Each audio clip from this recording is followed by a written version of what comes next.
Gaming apps clarification గురించి విజయ్ దేవరకొండని పిలిచారు అని ఫస్ట్ ఆ హెడ్లైన్ మీరు నా గురించి మార్చాలి.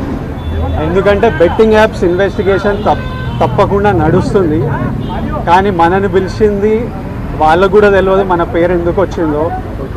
బట్ మన పేరు వచ్చినందుకు వాళ్ళు వెరిఫికేషన్ చేసుకొని వాళ్ళ డెలిజెన్స్ తీసుకోవాలి.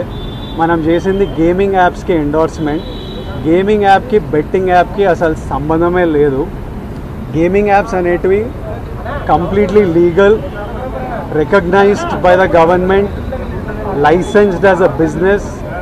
వాళ్ళకి జిఎస్టీలు, టీడీఎస్లు, కంపెనీలు, it's fully registered, recognised by supreme court and various state governments.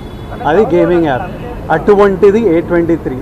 ఇప్పుడు క్విక్గా డౌట్ ఉన్న వాళ్ళకి క్విక్గా మీరు గూగుల్లోకి వెళ్ళి టాప్ గేమింగ్ యాప్స్ అని కొడితే కొన్ని వస్తాయి. A23తో సహా My11 Circle, Dream11, NPL, Zupi ఇట్లాంటివి కొన్ని వస్తాయి.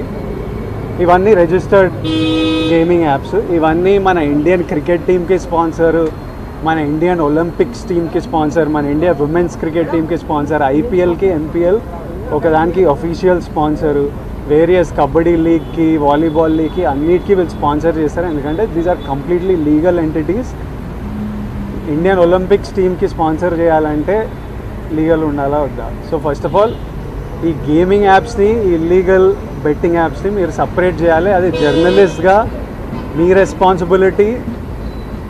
నా మీద మీకు ఆ రెస్పాన్సిబిలిటీ ఉండాలని కోరుకున్నా. కానీ మన పేరు వచ్చింది కాబట్టి కొన్ని క్లారిఫికేషన్స్ అడిగారు.